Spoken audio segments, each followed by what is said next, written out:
जय हिंद। नमस्कार दोस्तों।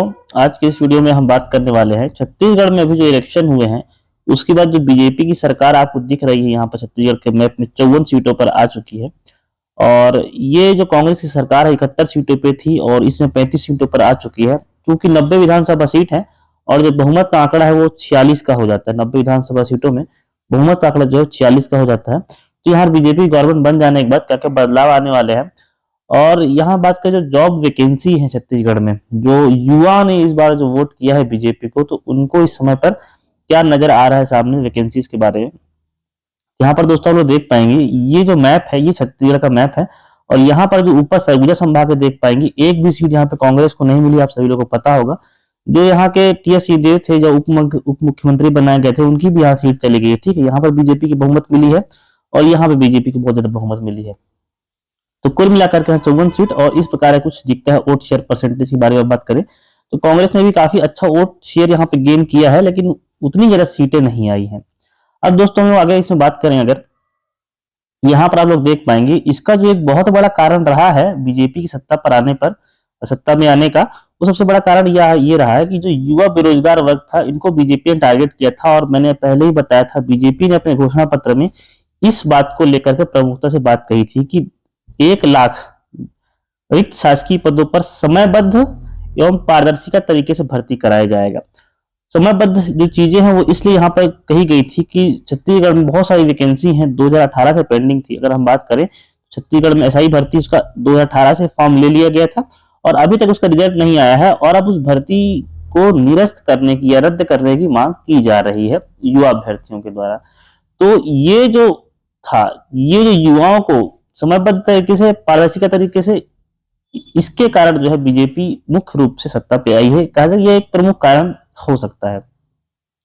आप लोग समझ पा रहे हैं ये जो वही पोस्टर है। और इसके बाद जब गवर्नमेंट चुनाव जीत गई बीजेपी की तो सभी युवा साथियों का ओपी चौधरी जी ने धन्यवाद किया। धन्यवाद करने से कुछ नहीं होगा, आपने जो वादा किया है बीजेपी ने छत्तीसगढ़ के युवाओं से उसको पूरा करने की अब बारी आ चुकी है। क्योंकि अभी छत्तीसगढ़ में अभी सरकार का गठन नहीं हुआ है, बहुत कयास लगाए जा रहे हैं कि 12 दिसंबर की तारीख को नए मुख्यमंत्री का पद जो है वो संभालेगा जो भी मुख्यमंत्री बनेगा। यहाँ पे बहुत सारे नामों की चर्चा चल रही है और आज 10 दिसंबर की तारीख है। 10 दिसंबर के दिन या शाम तक आप लोग देखेंगे, हो सकता है मुख्यमंत्री का जो चेहरा है वो सामने आपको निकल के मिल सकता है, देखने के लिए मिल सकता है। तो यहाँ पर धन्यवाद दे रहे हैं युवाओं को, वही पोस्टर है, ये अच्छी बात है। लेकिन जो 1 लाख वैकेंसीज के बारे में उन्होंने कहा था आपने, तो उसको 1 साल के अंतर्गत ये 1 लाख वैकेंसी दी जाएगी, ये जो बात है वो कही गई थी। ठीक है दोस्तों, अब अगर हम बात करें कि कांग्रेस जो चुनाव है वो किस तरह से इसमें हारी है, सबसे पहले मैं बात करूंगा इसकी। कांग्रेस ने इस बात का मंथन किया है कि चुनाव में कहां कहां गलती हुई है और किस वजह से चुनाव हारे हैं। उसके लिए दिल्ली में बैठक हुई है जहां मल्लिकार्जुन खड़गे जो है कांग्रेस के बहुत बड़े नेता है और अध्यक्ष है। ठीक है, और राहुल गांधी भी थे, हार से सबक लेंगे, लोकसभा चुनाव में एकजुट होकर के चुनाव लड़ेंगे। तो इसमें दोस्तों जो सबसे इंपॉर्टेंट बात रही वो ये थी कि 71 सीटें थी कांग्रेस के पास और वो 35 सीटों पर सिमट गई है। इसी प्रकार पहले जो थी लगभग 12 से 15 सीटें जो थी वो पिछले चुनाव में बीजेपी को मिली थी जब बीजेपी की पूर्ण सरकार थी। तो एक मुद्दा और यहाँ पे रहा है आरक्षण का मुद्दा। किसका मुद्दा था? आरक्षण का मुद्दा। आरक्षण का मुद्दा सबसे इंपॉर्टेंट ये है कि यहाँ पर केवल 4% जो आरक्षण है वो ईडब्ल्यूएस को दिया जा रहा था। और यहाँ पर एक वजह सामने आई है, देख पाएंगे आप लोग। यहाँ पर कांग्रेस ने ये माना है कि हमारा जो फोकस था वो दूसरी जातियों पर रहा है, मतलब एसटी, एससी, ओबीसी, जैसे कि ओबीसी के वोट परसेंटेज जो 27% आरक्षण देने की बात कही थी और 1 साल तक वैकेंसी को लटका दिया गया था और हालांकि ये भी पास नहीं हो पाया। और सामान्य ने एक तरफा भाजपा को वोट दिया है। हमारे सामान्य जाति के प्रत्याशी भी अधिक हारे हैं। इन्होंने जिन जिन जगहों पर सामान्य जाति के प्रत्याशी उतारे थे मैदानी एरिया में, वहां पर काफी ज्यादा इनको मतलब कांग्रेस को हार मिली है। तो ये निकल के सामने कारण आ रहे हैं। ठीक है, और दोस्तों बात करें कि सत्ता की ताकत का केंद्रीकरण हो गया था। मतलब जो सत्ता की जो ताकत थी छत्तीसगढ़ में, केंद्रीकरण का मतलब होता है कि एक आदमी के पास लगभग आ गई थी। मतलब भूपेश बघेल जी की हमें बात हो रही है। यह वजह है कि कोई अफसर किसी अन्य नेता की नहीं सुनता था। इसमें कार्यकर्ताओं से खासी नाराजगी थी। भूपेश बघेल जी के अलावा चाहे गृह मंत्री ताम्रध्वज साहू या और जो भी मंत्री हो, जैसे कि मान लीजिए हमारे टीएस सिंहदेव थे, उन्होंने स्वास्थ्य मंत्री थे, बाद में उन्होंने एक पद से इस्तीफा भी दिया था, मतलब एक विभाग को छोड़ भी दिया था।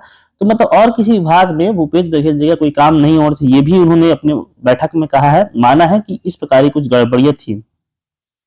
छत्तीसगढ़िया बात को काफी बढ़ावा दिया जा रहा है, अच्छी बात भी है। लोकल जो लोग है, स्थानीय लोग है, उनको बढ़ावा मिलना ही चाहिए। ये कह रहे हैं कि उनका दांव उल्टा पड़ गया है। क्यों दांव उल्टा पड़ गया है? क्योंकि शहरी सीटों पर, जो शहरी इलाके हैं, शहरी सीटें हैं, वहां पर जो थे करारी हार झेलने पड़ी। कि शहर के जो क्षेत्र होते हैं, जैसे कि हमारा भिलाई सिटी हो गया, भिलाई स्टील प्लांट जिसे मिनी इंडिया कहा जाता है, वहां पे सभी जाति धर्म के लोग आकर के रहते हैं, निवास करते हैं, या कोई जो भी शहरी सीट होती है वहां पे कांग्रेस को यहाँ पर दिक्कत के सामने करना पड़े। इस प्रकार की और बहुत सारी चीजें थी जहां पर कांग्रेस को ऐसा लग रहा है कि हम चुनाव हारे हैं। सबसे ज्यादा इंपॉर्टेंट है सामान्य वर्ग और जो अब युवा अभ्यर्थी वर्ग थे, उन्होंने इसको वोट जो है अपना एक तरफा भाजपा को दे दिया है। ये कांग्रेस स्वयं मान रही है, मैं ऐसा नहीं कह रहा हूं। और एक बहुत ज्यादा इस जो मंथन हुआ है, उसके बाद एक भूपेश बघेल जी का पुराना एक वीडियो था, बहुत ज्यादा वायरल हो रहा था, यहाँ पर आप लोग देख पाएंगे। उन्होंने जब कहा था कि, इसको मैं प्ले करता हूं, आप लोग देखेंगे कि उन्होंने जब कहा था कि इतना जो है आपकी आबादी 3% है, फिर भी आपको 4% आरक्षण मिल रहा है, इससे और क्या चाहिए। तीसरे वर्ग को मिल रहा है, अनुसूचित जाति को मिल रहा है और जनजाति को मिल रहा है, और उसके बाद भी 24% बचा। हमारी जनसंख्या कितनी है? 3.5%। उसके बाद भी तुमको 24% का मिल रहा है, तब भी तुम्हारा पेट नहीं भर रहा है। तो ये जो वीडियो दोस्तों आप लोग देख रहे हैं, जो वायरल हुआ है ये वीडियो, तो ये वीडियो में ये है कि 24% जो ओपन सीट बच रही थी, ठीक है, आरक्षण का जो मुद्दा है, तो इसमें कह रहे थे कि ये सारी जो सीटें हैं ये जनरल कैटेगरी को मिल रही हैं, ठीक है। लेकिन ऐसा नहीं होता, इसमें सभी वर्ग के जो अभ्यर्थी हैं वो फाइट कर सकते हैं। चलिए, इसमें बहुत ज्यादा बात करने की जरूरत नहीं है, क्योंकि अब ये मुद्दे पुराने हो चुके हैं। दोस्तों, अब मैं नए मुद्दे की बात करता हूँ कि जब बीजेपी की सरकार बनेगी तो रमन सिंह ने, हालांकि मुख्यमंत्री के रेस में है या नहीं है वो कुछ समय बाद मालूम चल जाएगा, इन्होंने 2-3 चीजें प्रमुखता से रखी हैं। जब बीजेपी गवर्नमेंट आएगी तो हमारी प्रमुखता क्या होगी? प्रमुखता ये होगी कि कोई भी जब नई सरकार बनेगी तो 18 लाख गरीबों को मकान, काफी ये मुद्दा भी काफी ज्यादा आया था सामने कि मकान नहीं मिल रहे हैं, ठीक है। पीएससी घोटाले की जांच, सबसे ज्यादा इंपॉर्टेंट ये है कि पीएससी घोटाले की जांच कराई जाएगी, ठीक है। क्योंकि जब प्रधानमंत्री नरेंद्र मोदी छत्तीसगढ़ दौरा किए थे तो उन्होंने भी कहा था कि पीएससी में जो घोटाला हुआ उसकी हम लोग जांच कराएंगे और महतारी वंदन योजना शुरू की जाएगी। सबसे ज्यादा जो बीजेपी को कारगर साबित हुई है वो ये योजना थी, महतारी वंदन योजना। घर घर जो थे बीजेपी कार्यकर्ताओं ने महिलाओं को फॉर्म बांट दिए थे। फॉर्म में कहा गया था आप जब बीजेपी की सरकार आएगी तो 1000 रुपए आपको प्रतिमाह दिया जाएगा, मतलब कि 12,000 रुपए आपको महीने में मिलेंगे, ठीक है। तो इन्होंने कहा कि ये जो 3 चीजें हैं ये सबसे प्रमुख होगा, प्रमुख गरीबों को मकान, पीएससी घोटाले की जांच और महतारी वंदन योजना। तो ये जो चीजें थी ये सबसे पहले गवर्नमेंट करने का बना रही है, ये रमन सिंह का ऐसा कहना है। लेकिन उसके बाद जो नई नौकरियों की मैं बात करूं दोस्तों, कि ये लेटेस्ट की खबर है कि व्यापम से जो नई वैकेंसी के आवेदन अभी नहीं हो रहे हैं, ठीक है। अभी कोई वैकेंसी नहीं आ रही है, परीक्षा में भी देरी हो सकती है, मतलब फरवरी मार्च तो होगा ही होगा, ठीक है। पहले आचार संहिता लगी हुई थी, अब ये खबर सामने निकल के आ रही है कि अध्यक्ष का पद खाली है, ठीक है। व्यापम का जो अध्यक्ष है उनका पद खाली होने से क्या है, भर्ती अटकी हुई है।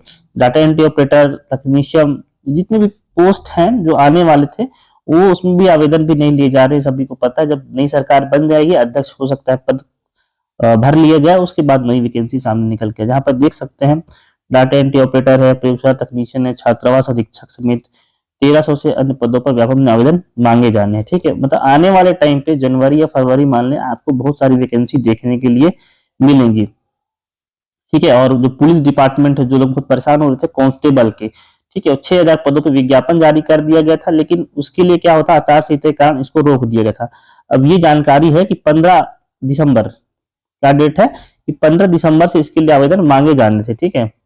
अभी 15 दिसंबर जब आ जाएगा तब मालूम चलेगा कि इसमें आवेदन वापस पुनः शुरू हो रहे हैं या नहीं हो रहे। बहुत सारे अभ्यर्थी इसके लिए परेशान थे कि आवेदन शुरू होंगे या नहीं होंगे, ठीक है। तो 15 दिसंबर तक जो है वेट करना पड़ेगा। उसके बाद अगर वेबसाइट में ओपन होता है कि आवेदन मांगे जा रहे हैं तो ये वैकेंसी आगे जल्द से जल्द कराई जाएगी। तो दोस्तों, इस प्रकार की छत्तीसगढ़ की बहुत सारी खबरें मैंने आप लोग के लिए लेकर के आई है। आने वाले समय पर और वीडियोज में लेकर के आऊंगा। आज की इस वीडियो में दोस्तों इतना ही रखता हूं, मिलता हूं आपसे अगले वीडियो में, तब तक धन्यवाद, जय हिंद।